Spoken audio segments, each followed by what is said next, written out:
Oke, baik, saya ucapkan selamat pagi buat teman-teman semuanya yang sudah siap untuk mengikuti perkuliahan. Hari ini kita kembali ketemu untuk perkuliahan manajemen kearsipan di minggu ketiga ya. Hari ini asinkronus, tapi nggak usah khawatir.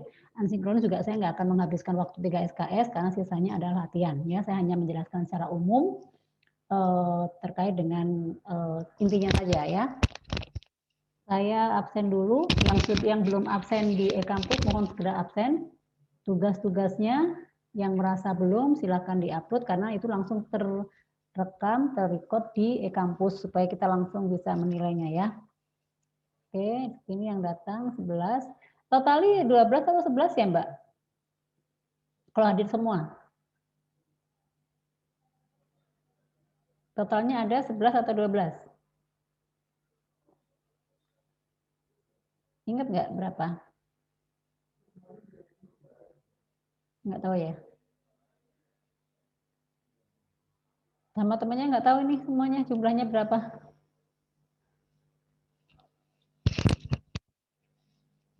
Ketua kelasnya siapa ya? Saya, Bu. Vika ya? Temannya berapa Vika? Sekelas. Sebentar. Nggak hafal ya? Enggak, tapi kayak Reski juga belum ada, Bu. Iya, banyak kan? Nanti kan kedetek dari itunya ya. Iya. Oke, baiklah. Kita akan mulai saja. Bentar ya.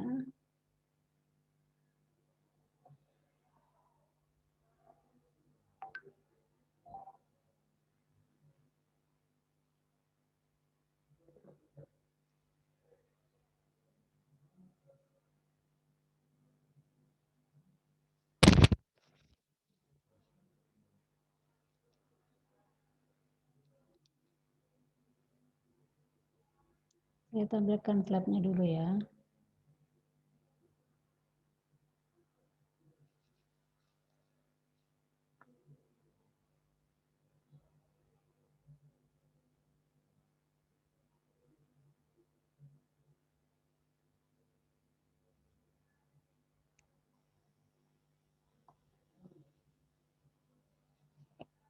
Oke, baik. Sebelum kita bahas yang pertemuan hari ini, saya mau mengulas kembali yang pertemuan minggu lalu asinkronus, yaitu kita belajar tentang konsep dasar kearsipan. Coba ada yang bisa menjelaskan inti dari pertemuan minggu lalu apa? Kan sudah dikirim, sudah ujian tugas. Kira-kira intisari dari pertemuan kedua konsep dasar kearsipan apa? Kita jelaskan. Yang bisa menjelaskan dapat poin loh ya. Bisa menjelaskan? Inti dari pertemuan kedua, konsep dasar kearsipan. Sudah di-download belum materinya? Saya mengingatkan kembali, mata kuliah kearsipan itu adalah mata kuliah inti untuk jurusan Anda. Jadi kalau masalah mata kuliah inti, artinya ini menjadi satu kompetensi yang harus Anda kuasai. Maka yang harus dilakukan oleh Anda adalah serius dalam mengikuti perkuliahan ini, karena nanti ini kalau Anda nilainya jelek atau nilainya kecil itu sangat berpengaruh dalam kita mencari pekerjaan, karena ini yang dibutuhkan di dunia kerja. Mengelola arsip itu adalah mata kuliah atau kompetensi yang akan sangat dibutuhkan di dunia kerja. Ya, kenapa? Karena semua bidang pekerjaan apapun itu butuh pengelolaan arsip yang baik. Jadi saya mohon teman-teman juga bisa mengikuti dengan serius. Jadi kalau saya ngirim materi, di-download, dibaca, dipelajari. Kalau misalnya ada yang kurang paham bisa ditanyakan, baik itu di e-kampus atau di WA Group. Sayang gitu ya, ini 3 SKS, kalau 3 tadi yang mata kuliah kompetensi itu biasanya bobotnya lebih besar karena itu dianggap penting, sangat materinya adalah pokok yang harus. Jadi inti dari jurusan kesekretarisan itu adalah salah satunya adalah menguasai ilmu kompetensi dari arsip. Ya, jadi tolong interaksinya, tolong keaktifan karena ini menyangkut kompetensi. Jadi silakan bertanya, silakan aktif karena saya tidak tahu karena kita sifatnya online, jadi agak kurang maaf kalau misalnya saya kurang paham, artinya Anda benar-benar membaca apa tidak, Anda mengerjakan tugas dengan serius apa tidak, itu kan tidak terpantau dengan baik ya, hanya sesuai jadwal, sesuai dengan deadline, itu saja yang saya bisa pantau. Tetapi secara penguasaan saya jujur ya kurang maksimal gitu ya. Jadi tolong karena teman-teman juga sudah dewasa, sudah tahu kebutuhannya, sudah tahu tanggung jawabnya, mohon aktif dan mencoba bertanya atau menyampaikan setiap kali ke saya melempar satu pertanyaan atau membuat statement. Jadi di awal setiap pertemuan saya akan mereview kembali pertemuan yang sebelumnya dan saya akan menilai ya secara catatan khusus itu apakah Anda benar-benar menguasai atau mengikuti perkuliahan ini dengan baik atau tidak ya. Oke, kita masuk sekali lagi ke materi inti. Sekali lagi sebelum saya masuk, mohon salah satu mewakili apa intisari dari pertemuan kedua, konsep dasar tentang kearsipan, manajemen kearsipan. Silakan. 1 menit saja. Kalau Anda nggak bisa menjelaskan berarti Anda tidak mendownload materi dan Anda tidak mengikuti materi minggu lalu sebetulnya. Silakan.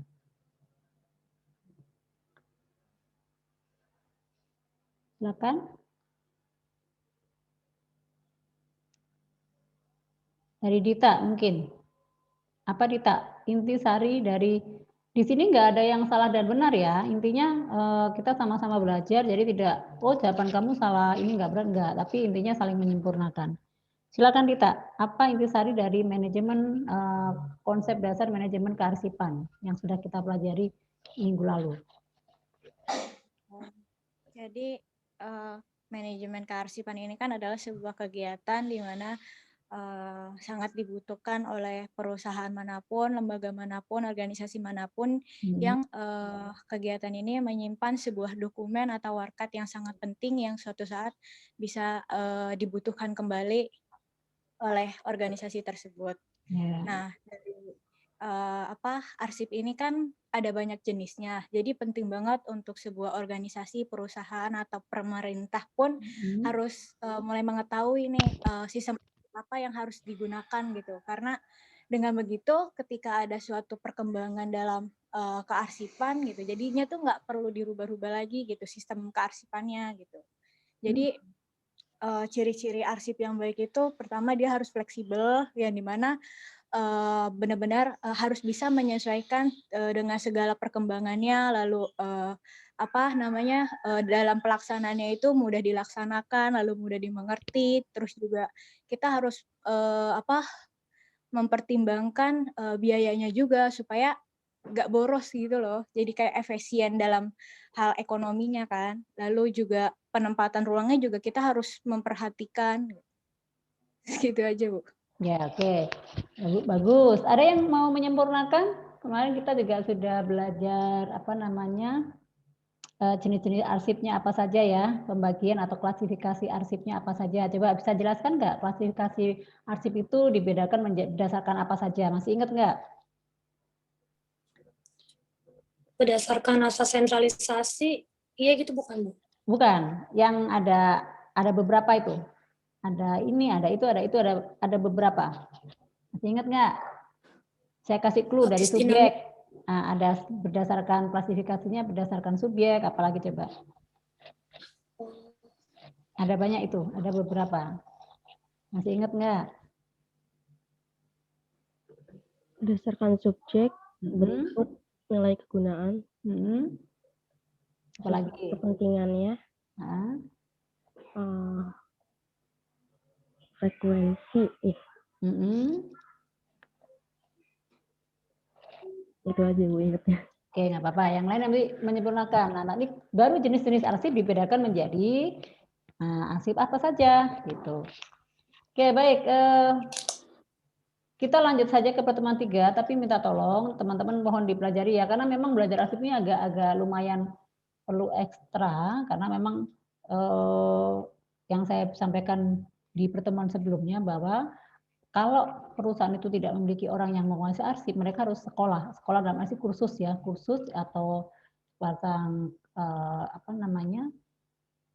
kepasang workshop secara khusus, secara minimal 6 bulan itu dia untuk bisa menguasai arsip ya. Jadi sayang kalau teman-teman nanti harus sudah lulus masih nggak bisa arsip, terus harus kursus lagi kan sayang ya. Oke, baik, kita masuk ke pertemuan 3. Hari ini kita akan membahas tentang unit organisasi kearsipan. Ya, apa sih yang dimaksud unit organisasi kearsipan? Jadi tadi yang disampaikan oleh Dita ya, bahwa arsip itu banyak sekali, bergantung pada organisasinya, jenisnya banyak sekali, dan itu butuh pengelolaan. Nah, di Indonesia sendiri kita memiliki banyak kelompok-kelompok, artinya dibedakan beberapa unit-unit, artinya bahwa ada pemerintahan, ada swasta, ada sekolahan, ada pemerintahan daerah. Nah, itu pengelolaan arsipnya berbeda-beda. Ya, perusahaan swasta dengan perusahaan pemerintahan berbeda. Pemerintah pusat dengan pemerintah daerah pengelolaannya berbeda. Nah, ini kita akan melihat. Nah, unit arsip ini tentunya contoh di pemerintahan itu kan dokumennya banyak sekali karena dia itu berhubungan dengan masyarakat, berhubungan dengan publik, berhubungan dengan penduduk ya, orang banyak yang itu arsip tersebut tidak mungkin selesai pakai buang. Nah, maka itu ada masanya. Ada pengelolaannya karena kalau berhubungan dengan instansi resmi formal pemerintahan atau perusahaan-perusahaan yang resmi legal itu artinya ada suratnya, ada SK-nya, ada izinnya. Nah, itu pasti akan menemukan namanya arsip dinamis dan statis. Nah, apa yang disebut arsip dinamis dan statis nanti kita akan pelajari dan kenapa itu harus dikelola dengan baik ya. Nah, sasaran dari pembelajaran hari ini atau di pertemuan 3 ini diharapkan teman-teman nanti bisa satu mengetahui unit organisasi lembaga negara dan badan pemerintah swasta. Ya, jadi kita akan melihat unitnya seperti apa, pembagiannya seperti apa. Nah, terus ternyata yang tadi saya singgung juga berkali-kali, untuk mengelola arsip itu dibutuhkan pegawai yang kompeten. Pegawai yang kompetensi itu artinya ya menguasai bidang kearsipan, nggak sembarang orang. Tadi juga disebutkan sama siapa ya tadi, karena ini saya udah kecil, tidak terlihat. Tadi disebutkan ada arsip berdasarkan subjek, arsip berdasarkan nilai guna. Nah, itu kan nggak sembarang orang bisa mengatur arsip itu. Maka dibutuhkan syarat-syarat untuk menjadi seseorang yang mampu mengelola arsip di sebuah perusahaan. Apalagi kalau misalnya itu pemerintahan, misalnya yang kemarin saya sampaikan ada namanya ANRI, Arsip Nasional Republik Indonesia, atau yang kita lihat di Monas itu di lantai basementnya atau di bawah itu adalah ruang arsip, di mana itu arsip-arsipnya banyak sekali yang harus ditangani, harus di-maintain, harus dikelola dengan baik. Tidak sembarang orang bisa masuk ke situ, karena itu arsip itu ada yang sifatnya rahasia, ada yang sifatnya bisa diakses oleh publik ya, jadi mereka harus jeli. Nah, terus kita juga akan membedakan sehingga kalau orang sudah berkompeten di bidangnya, tentunya akan bisa membedakan mana arsip dinamis dan mana arsip statis, ya. Terus arsip yang baik itu seperti apa kita akan pelajari dan tentunya setiap pekerjaan, setiap aktivitas itu semuanya pasti mengalami kendala atau risiko. Tidak menutup kemungkinan dalam mengelola arsip ya. Kadang arsipnya harus hilang, arsipnya harus keselip, arsipnya harus rusak, harusnya itu bagaimana mengatasinya dan kendala-kendalanya apa saja. Karena kan memang arsip itu tidak hanya dokumen saja, tetapi dia harus dilihat masa, umurnya. Ini penyimpanan seperti apa, terus perawatannya seperti apa. Nah, itu harus ditemukan di sini dan kendala tersebut yang sering ditemui oleh pengelola arsip. Nah, nanti kita akan melihat apa sih kendala-kendala yang sering dihadapi. Nah, itu pun kalau nanti kita bekerja di perusahaan, misalnya saya gitu ya, saya bekerja di Bina Insani sudah 20 tahun, 21 tahun gitu, tentunya saya punya arsip. Nah, arsip itu tentunya saya juga ada kendala apa yang selama ini saya alami dalam mengelola arsip minimal di bagian saya gitu ya, tidak seluruh Bina Insani, tapi di bagian saya, unit tugas saya itu kan banyak dokumen yang harus saya kelola dan kendalanya apa saja. Nah, itu tentunya pasti setiap perusahaan, setiap orang berbeda kasus ya. Nanti kita akan pelajari bersama-sama. Nah, hari ini kita akan mencoba pertama unit kearsipan itu dibedakan menjadi 3. Ya, ini yang dari pemerintah ya. Kita langsung ke unit kearsipan untuk pemerintahan. Nah, dibagi 3. Pertama, unit kearsipan pada lembaga negara dan badan-badan pemerintahan pusat dan daerah. Siapa lembaga negara?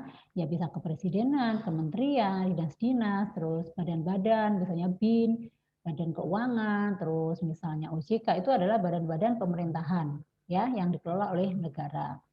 Nah, berikutnya Arsip Nasional. Arsip Nasional itu merupakan arsip nasional di Ibu Kota Republik Indonesia. Nah, ini siapa yang mengelola? Nah, nanti kita akan cek. Nah, Arsip Nasional ini salah satunya disimpan, ada 2, di ANRI dan di Monas. Anda tahu kan Monumen Nasional? Di lantai bawah itu ada basement itu ada dokumen namanya arsip, ada bendera, ada bajunya pahlawan ini, ada surat-surat berharga pahlawan atau pada masa-masa penjajahan itu ada semua. Itu yang pertama. Yang kedua di ANRI. Arsip ANRI itu adalah Arsip Nasional Republik Indonesia. Jadi ada 2 ya, di Monas dan ANRI. Nah, yang ketiga Arsip Nasional Daerah. Nah, setiap daerah tentunya juga memiliki dokumen, memiliki arsip-arsip yang perlu dikelola. Contohnya, salah satunya perpustakaan daerah, perpustakaan nasional itu adalah tempat menyimpan arsip. Karena kalau kita melihat atau mengunjungi perpustakaan tersebut, kita akan menemukan banyak dokumen-dokumen yang memang tersimpan di sana. Kita hanya bisa membaca, tidak bisa meminjam dan tidak bisa membeli. Nah itu. Terus yang kedua, misalnya di Sumatera Utara, di Medan, nah itu juga memiliki gedung arsip yang menyimpan semua dokumen-dokumen dari mulai penjajahan, dari sampai abid pun ada. Nah, itu terpentingnya arsip itu seperti itu. Arsip itu atau kantor arsip itu, pengelolaan arsip itu bisa hampir sama kayak seperti museum, tapi kalau museum itu kan lebih banyak ke benda-benda, tapi kalau arsip itu lebih ke dokumen-dokumen, surat menyurat, legalitas itu. Nah, itu yang membedakan. Semuanya menyimpan benda-benda bersejarah atau tapi kalau museum kan benda-benda bersejarah, tetapi kalau arsip itu bisa bersejarah, bisa sampai saat ini, artinya on the spot, artinya on process, ongoing pun bisa disimpan di situ ya. Nah, itu bedanya arsip-arsip yang dikelola oleh lembaga-lembaga negara, ini ada lembaga keuangan, lembaga sosial, lembaga keamanan dan sebagainya. Nah, ini arsip nasional dan sini arsip daerah. Tentunya di ibu kota provinsi ya. Kalau arsip daerah itu di ibu kota provinsi, kalau yang arsip nasional sementara ini masih di Jakarta. Ya, kalau nanti misalnya kita pindah ibu kota ya nanti di sana juga akan memiliki gedung arsip lagi. Itu yang pertama, itu adalah unit pembagian unit kearsipan untuk pemerintahan. Yang berikutnya adalah kalau yang di organisasi swasta seperti apa? Yaitu arsip-arsip yang dikelola oleh organisasi atau perusahaan swasta yang dikelola baik perorangan atau PT atau perseroan yang besar, baik perusahaan kecil atau perusahaan besar pun, TBK atau PMA. TBK itu terbuka, PMA itu pemilikan modal asing, artinya kerjasama dengan asing. Itu semua juga memiliki dokumen arsip. Ada riwayat pekerjaan, ada rekam jejak. Jadi arsip itu bisa disebut juga sebagai rekam jejak. Nah, berikutnya dalam pengelolaannya arsip di perusahaan swasta ini, kalau di arsip di pemerintahan tidak ada arsip kecil untuk arsip statis dan dinamis ya. Lebih banyak ke statis ya. Dinamisnya adalah yang terbaru saja. Tapi kalau untuk organisasi swasta, perusahaan dalam hal ini contohnya itu akan menemukan, akan kita pelajari bagaimana mengelola arsip yang inaktif dan arsip statis. Inaktif itu sering juga didefinisikan dengan arsip dinamis. Inaktif itu artinya arsip yang memang masih dibutuhkan dan dipakai dalam aktivitas sehari-hari. Ya, jadi yang bulan lalu, 2 bulan yang lalu itu masih bisa digunakan sebagai penunjang kegiatan karena biasanya kalau di perusahaan atau organisasi itu dokumen yang hari ini itu adalah berpijak atau menganut atau mengikuti dokumen yang sebelumnya. Itu yang dimaksud bedanya inaktif. Nah, kalau arsip statis itu, statis berarti kan tidak bergerak, tidak digunakan. Bukan berarti tidak digunakan sama sekali, artinya tidak dipergunakan dalam setiap hari. Tidak sering muncul, tidak akan menjadi rekomendasi untuk aktivitas sehari-hari. Hanya arsip statis ini akan dipergunakan pada saat momen tertentu yang benar-benar urgent. Contohnya surat-surat berharga, akte-akte notaris, yang kayak gitu ya. Nah, berikutnya untuk kearsipan di organisasi swasta sendiri, setiap unit kerja, jadi misalnya PT Telkom itu ada bagian keuangan, ada bagian SDM, ada bagian marketing, ada bagian purchasing. Nah, itu namanya unit kerja, itu memiliki kewenangan ya untuk mengelola arsip ya, baik arsip yang tentunya yang biasanya arsip-arsip dinamis ya. Nah, tapi nanti bagaimana pengelolaannya, apakah dia sentralisasi atau desentralisasi, kita akan lihat di berikutnya. Kalau ada yang ingin ditanyakan boleh dipotong ya. Ya. Oke, berikutnya ini adalah pengorganisasian arsip. Tuh, ada suaranya ya. Berikut adalah azas pengorganisasian arsip dinamis. Dinamis itu artinya yang saya sampaikan tadi adalah dokumen atau arsip yang memang dipergunakan sehari-hari. Artinya menunjang aktivitas kita sehari-hari, misalnya surat menyurat, ya kan, pembayaran listrik, pembelanjaan, ya, biaya-biaya marketing atau kegiatan-kegiatan rapat itu masuknya di sini, ya. Dibedakan ada azas sentralisasi. Sentralisasi itu artinya berpusat, dikelola oleh satu, artinya kalau perusahaan itu hanya satu pintu. Kalau desentralisasi itu pengelolaannya pada unit kerja masing-masing, misalnya bagian RCM mengelola arsip sendiri, bagian HRD mengelola arsip sendiri, bagian marketing mengelola arsip sendiri, bagian produksi mengelola arsip sendiri. Itu adalah desentralisasi. Tapi ada juga perusahaan yang menganut azas gabungan dan desentralisasi. Sebelum kita lanjut, saya hanya menyampaikan fokus perkuliahan kita itu memang akan banyak difokuskan kepada organisasi sama perusahaan. Artinya kita akan memfokuskan bagaimana mengelola arsip di perusahaan-perusahaan. Kenapa yang pemerintahan tidak disinggung? Karena memang sifatnya pemerintahan itu lebih banyak ke dokumen-dokumen statis ya, dinamisnya sedikit, dan memang kenapa kita juga membahas tentang perusahaan, ini mempersiapkan Anda sebagai calon lulusan nantinya yang akan masuk ke dunia kerja, jadi tahu apa yang harus kami lakukan, apa yang harus Anda lakukan seandainya Anda diberikan tugas tanggung jawab dalam mengelola arsip. Jadi kita sudah paham dari sekarang, nanti kalau saya kerja, ini arsip dinamis itu ini loh namanya, nah itu kita sudah paham. Oke, lanjut. Nah sekarang kita mau bahas satu-satu, pengorganisasian tadi sudah ya, pengorganisasian itu, pengorganisasian arsip itu ada sentralisasi, desentralisasi, gabungan, dan sebagainya. Silakan dibaca buku referensinya, manajemen arsip yang ada di RPS ya. Saya belum kirim ya, nanti saya kirim ulang. Terus nanti bisa dicek kembali di Google juga boleh, di materi-materi juga boleh ya. Usahakan, saya tidak memaksa, tapi kalau bisa ada buku, entah pinjam, entah bagaimana caranya, karena nanti pada saat tugas akhir Anda diminta memasukkan teori arsip, Anda sudah punya bukunya. Oke. Berikutnya, sentralisasi arsip. Nah, kita coba baca di sini, sentralisasi adalah penyimpanan arsip dipusatkan. Jadi ada kata kuncinya adalah dipusatkan. Jadi kalau kita ngomong pusat itu yang kalau kita bayangkan perusahaan itu ada satu ruang khusus yang memang mengelola arsip. Jadi tidak dikelola di unit kerja. Nah, keuntungannya apa? Yang jelas kalau kita mengelola arsip secara satu pintu ya. Jadi misalnya Bina Insani punya 7 lantai. Ruang arsip itu ada di lantai 5. Jadi lantai 5 itu isinya arsip semua. Baik dari orang keuangan, orang pendidikan, orang HRD, orang marketing itu nyimpennya di sana. Itu namanya sentralisasi. Dipusatkan di satu unit kerja khusus yang lazim disebut sentral arsip. Apakah ada di Indonesia? Banyak sekali. Perusahaan-perusahaan yang sudah established, yang sudah besar, yang sudah cabangnya di mana-mana, itu biasanya masuknya ke sentral arsip.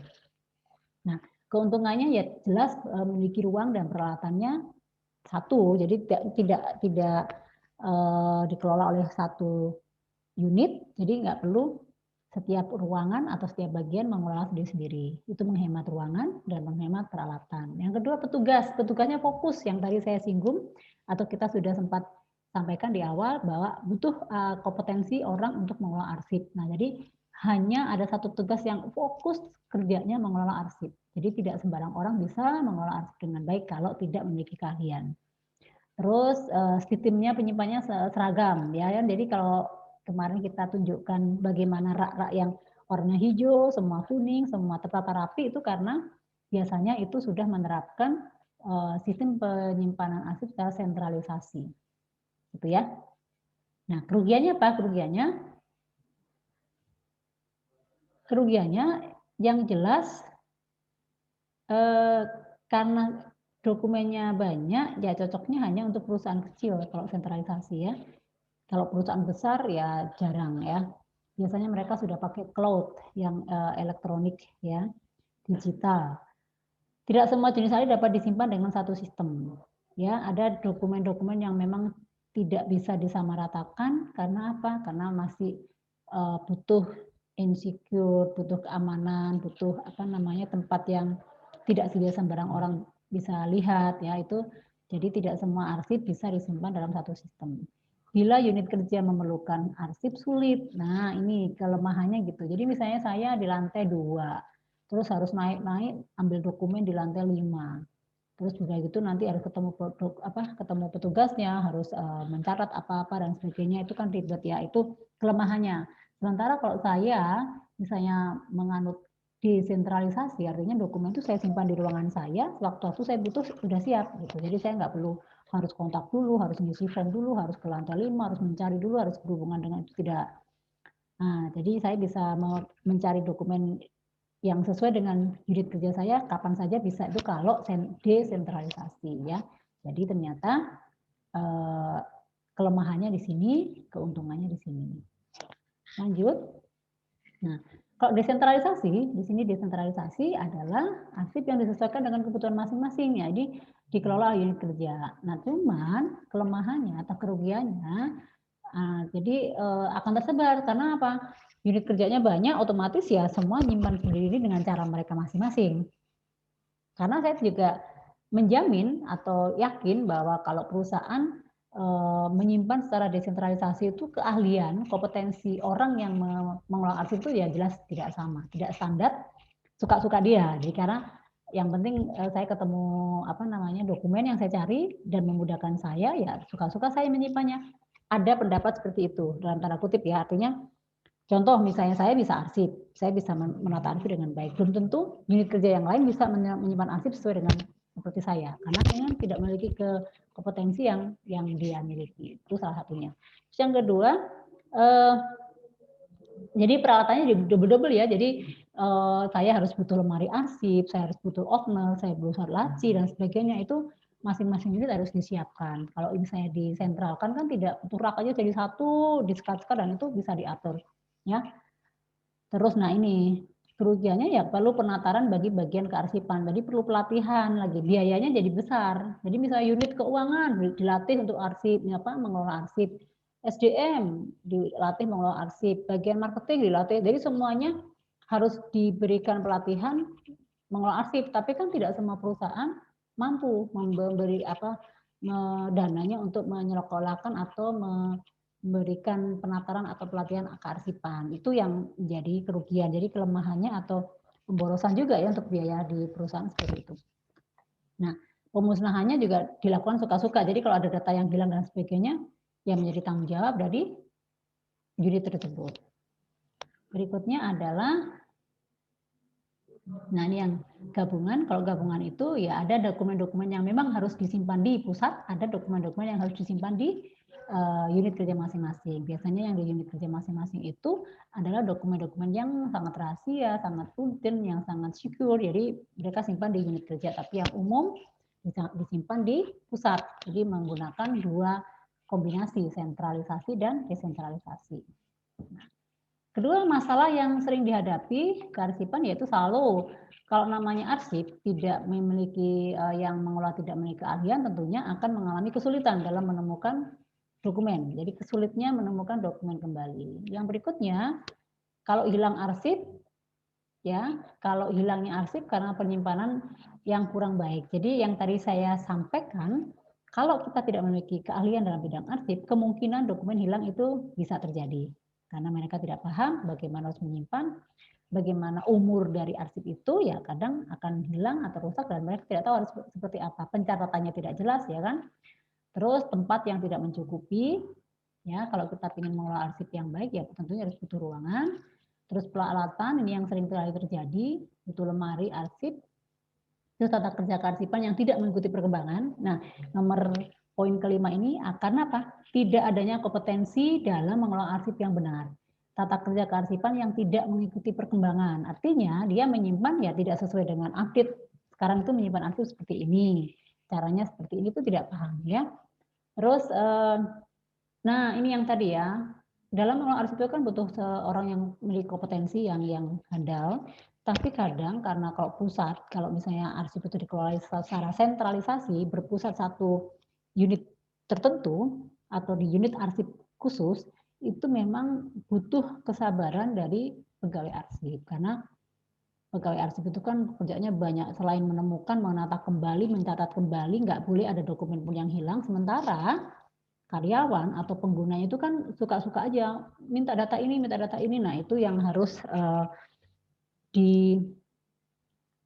yang harus benar-benar butuh kesabaran seorang pegawai arsip. Karena memang pegawai arsip itu biasanya cuma 1 atau 2 secara shift bergantian saja, tidak banyak seperti unit-unit kerja yang lainnya.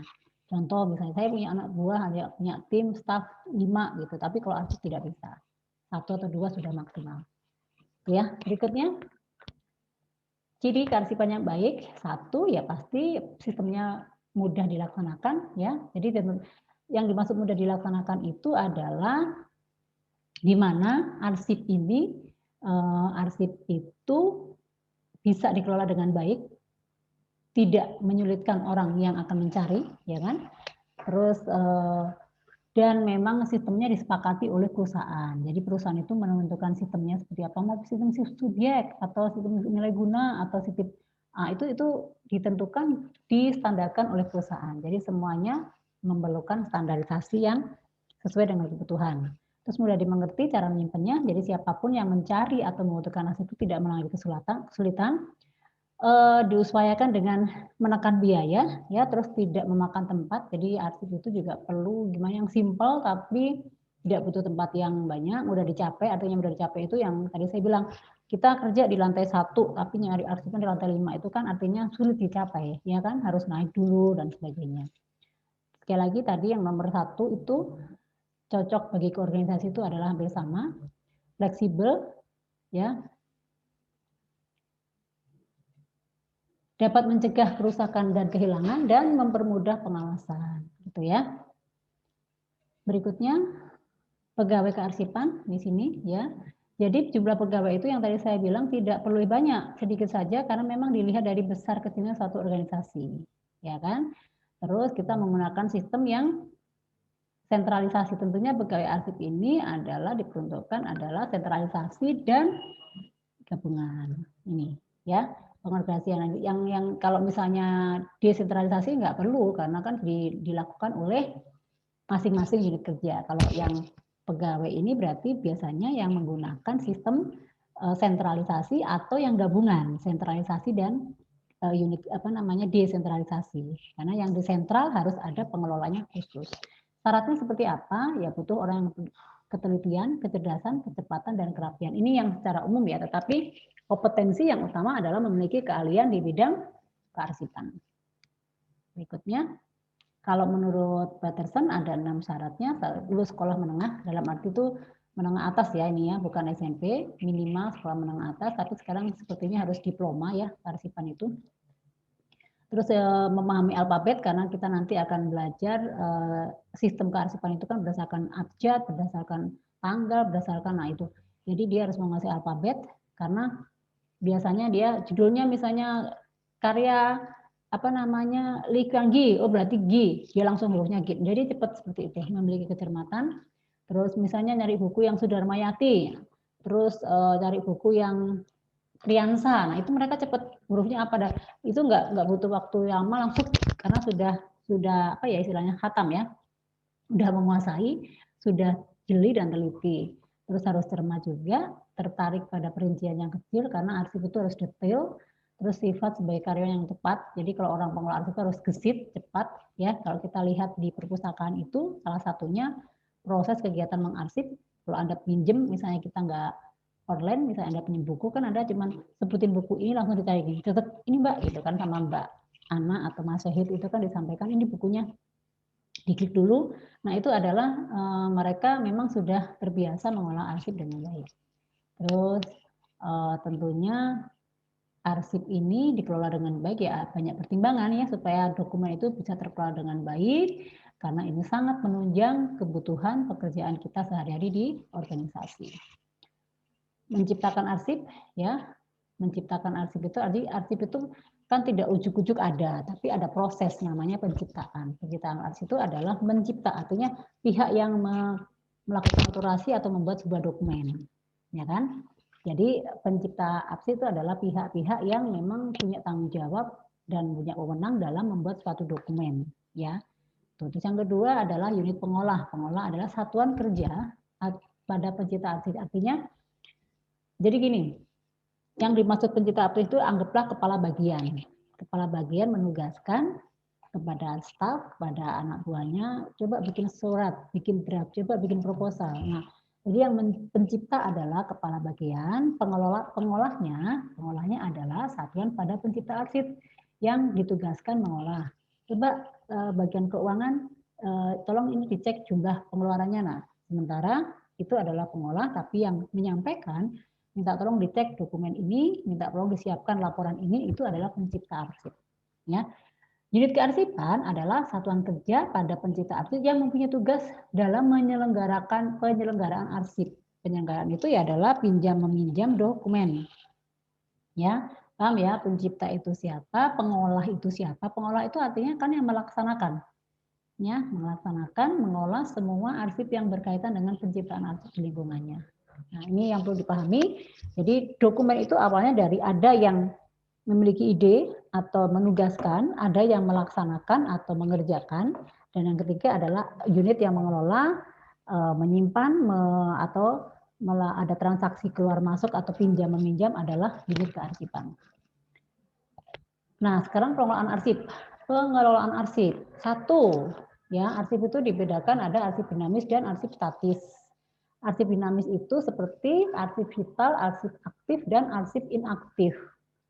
Nah, ketiga, pengelolaan arsip dinamis menjadi tanggung jawab pencipta. Jadi kalau arsip dinamis itu karena menjadi kebutuhan dan mendukung pekerjaan sehari-hari, itu tanggung jawabnya pencipta. Karena memang benar, pencipta itu adalah yang memang menugaskan atau yang memiliki ide, memiliki gagasan, membuat satu dokumen. Yang nantinya dokumen itu menjadi sebuah arsip yang akan digunakan untuk pekerjaan sehari-hari atau untuk masa yang akan datang. Nah, yang keempat, pengelolaan arsip statis menjadi tanggung jawab lembaga kearsipan. Statis. Statis itu dokumen yang memang tidak tidak setiap hari diciptakan, tapi sudah ada dan dia harus disimpan secara baik dan dinyatakan secure, aman oleh lembaga kearsipan. Jadi, sewaktu-waktu dibutuhkan itu akan keluar. Misalnya sertifikat, ya kan? Ijazah, terus surat-surat berharga, terus izin pendirian perusahaan, itu adalah arsip statis yang memang bikinnya sekali saja seumur hidup. Karena akan dipakai selama organisasi itu berada atau organisasi itu berdiri. Jadi tidak perlu setiap bulan bikin. Kalau misalnya laporan keuangan kan tiap hari, tiap minggu bikin laporan keuangan. Kalau misalnya laporan gaji tiap bulan bikin laporan gaji. Kalau marketing tiap bulan atau tiap minggu, tiap bulan ada target bagaimana menjual atau kegiatan marketingnya seperti apa. Itu adalah arsip dinamis. Yang punya tanggung jawab adalah pencipta arsip. Ya, tapi kalau arsip statis, sekali lagi, dia hanya muncul sekali atau diciptakan sekali, tapi digunakannya sepanjang organisasi itu ada. Nah, karena keluarnya dibutuhkannya hanya saat tertentu pada saat urgent dan saat-saat dibutuhkan. Ada pertanyaan dari sini? Ada yang mau ditanyakan? Sebelum saya lanjut? Enggak ada, Bu. Nggak ada ya. Mohon kalau nggak jelas bertanya langsung ya. Berikutnya, nah ini arsip dinamis. Arsip dinamis itu dibedakan dua, ya, aktif dan inaktif. Ya, sering digunakan, ya, berada di pengelola arsip, dan inaktifnya itu jarang digunakan, berada di ini. Ya, jadi jarang digunakan, tapi ada di unit kearsipan dan lembaga kearsipan daerah. Ini untuk yang daerah ya. Arsip aktif adalah arsip yang frekuensi itu adalah jumlah atau keseringan muncul atau keseringan digunakan itu tinggi atau terus-menerus.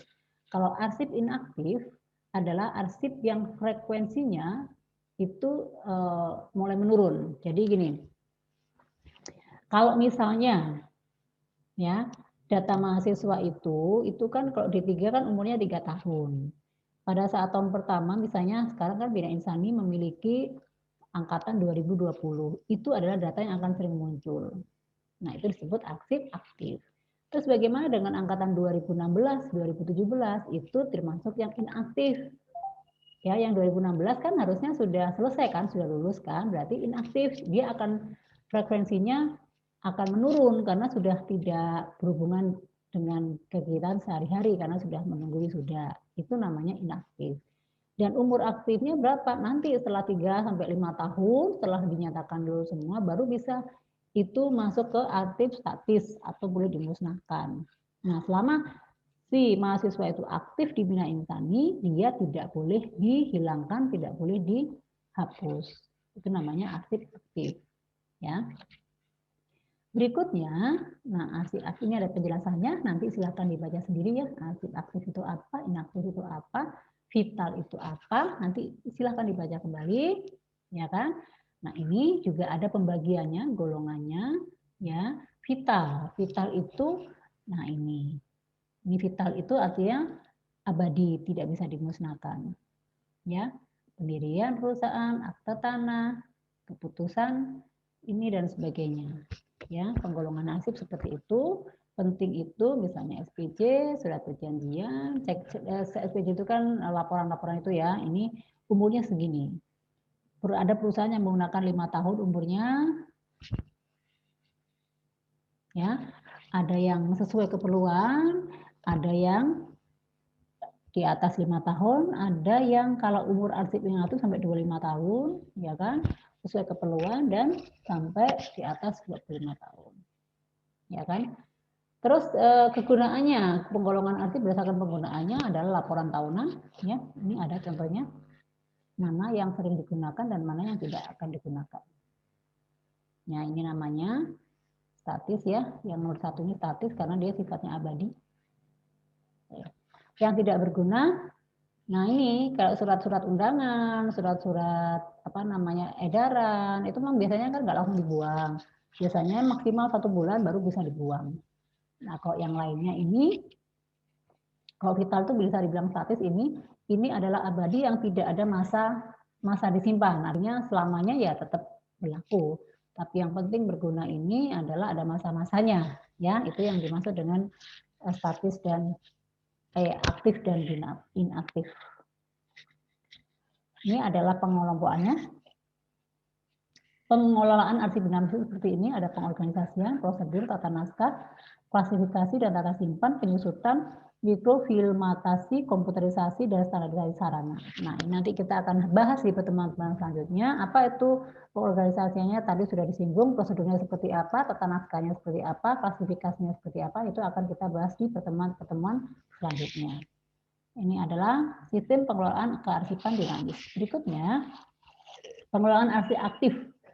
Ya, pengelolaan arsip aktif yaitu ada proses penciptaan karena aktif itu berarti kan dokumen atau arsip yang memang sehari-hari tiap hari sering digunakan atau frekuensinya terus-menerus, yaitu ada proses penciptaan yang tadi disampaikan, ada penataan, ada penggunaan, penyimpanan dan penyusutan. Jadi setelah diciptakan itu kan ada distribusi ya, distribusi, penataan itu terus dilaksanakan. Yang dimaksud penggunaan itu adalah pelaksanaan. Setelah dilaksanakan kan tidak langsung tidak langsung dibuang saja, tapi biasanya disimpan dulu dalam waktu beberapa waktu. Kalau memang itu tidak penting 1 bulan dibuang, tapi kalau memang itu penting, itu biasanya akan yang tadi tergantung dari kebutuhan, bisa 5 tahun, bisa 10 tahun gitu ya. Kalau penyusutan itu artinya masa atau proses atau di mana arsip tersebut sudah mulai bisa dimusnahkan. Ini pengelolaan arsip inaktif. Inaktif itu adalah yang tadi jarang digunakan, tapi frekuensinya kecil sekali. Ini ya, ada contohnya, penataannya itu ada penyortiran, ada pendeskripsian, manuver fisik, dan DPA. Ya, data pengelolaan arsip DPA itu. Terus penyusutannya itu bisa pemindahan, dipindahkan bisa, atau pemusnahan dan penyerahan. Jadi proses pemusnahan itu nantinya, saya ambil contoh lagi yang real di Bina Insani. Kalau masa pendidikan di 3 itu kan 3 tahun. Setelah 3 tahun dia masuk ke penyusutan, di mana dipindahkan ke beda tempat. Kenapa? Ruang tempat arsip itu digeser untuk masuk ke angkatan yang baru.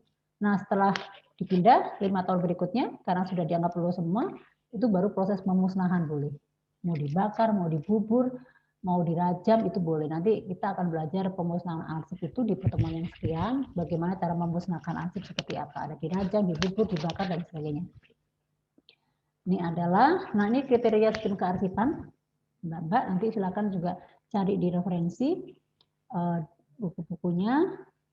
Nanti saya sebutin ya, saya tuliskan juga lagi. Ada 5 sistem kearsipan yang harus kita kuasai, ya tentunya. Tadi kan salah satu dari kompetensi yang dimiliki adalah hafal alfabet, ya kan? Cekatan dan jeli.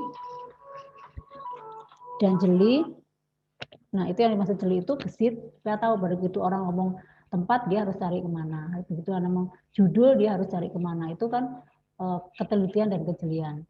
Terus begitu ngomongin yang tanggal kemarin loh, jadi mereka arsipnya akan melihat ke tanggal yang sudah berlalu. Nah, kronologisnya akan dilihat berdasarkan tanggal. Kalau nomor biasanya melihat berdasarkan numerik. Kalau wilayah, nah wilayah itu biasanya tetapnya untuk kelurahan, ya kan? Untuk apa namanya? Kecamatan itu biasanya penyimpanan arsipnya menggunakan sistem wilayah.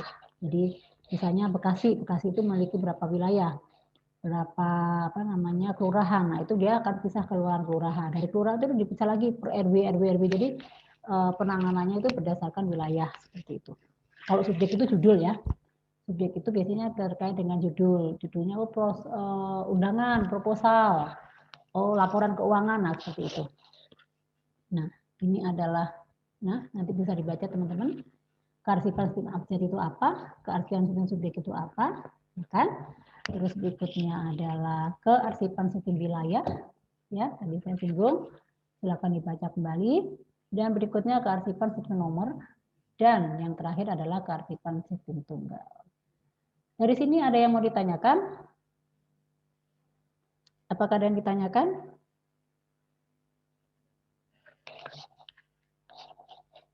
Oke, baik. Kalau tidak ada pertanyaan, kita langsung ke tugas. Silakan Anda mengerjakan tugas. Kembali masuk ke e-kampus. Ya, perhatikan tanggal deadline-nya dan tolong semua tugas dikerjakan dalam bentuk PDF.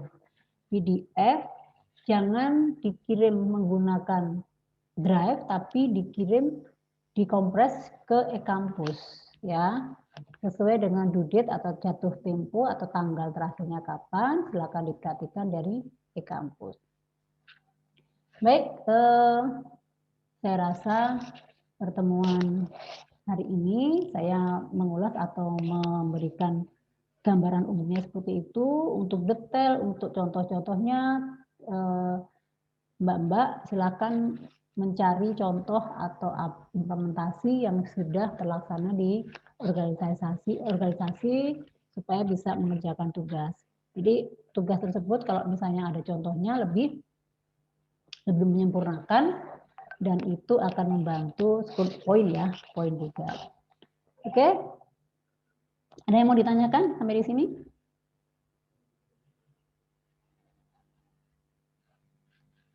Tidak ada? Kalau saya boleh tahu, Al itu masuk kelas ini tidak? Al-Maida. Ikut belajar kearsipan nggak ya, Al-Maida? Harusnya ikut ya. Harusnya ikut. Baik, ada pertanyaan sebelum saya akhiri? Akhir bukan berarti selesai ya, silahkan lanjut ke e-kampus ya. Ada yang mau ditanyakan? Enggak ada, Bu. Nggak ada ya. Oke, baik. Pertemuan ini saya cukupkan. Sekali lagi bukan berarti selesai. Silakan teman-teman masuk ke e-kampus, nanti video ini akan saya convert, saya kirim juga, dan silakan mengerjakan tugas. Tugas saya kasih waktu memang sampai hari Jumat, tetapi jawaban itu kan perlu disertai contoh ya. Mohon teman-teman juga bisa menyertai contoh dengan cara apa? Cari literaturnya, nanti RPS segera saya kirim ya supaya teman-teman bisa mempelajari buku-bukunya apa saja. Saya kirim nanti di Google Drive yang saya upload di e-kampus ya. Baik, terima kasih atas perhatiannya. Sehat selalu, selamat mengerjakan dan tetap semangat. Kita ketemu lagi minggu depan. Kalau ada yang bertanya, silakan dikirim ke e-kampus atau di WA Group. Oke ya. Baik, sekali lagi terima kasih. Saya ucapkan selamat pagi buat semuanya. Baik, Bu. Terima kasih. Sama-sama. Terima kasih, Bu. Ya, izin ref ya.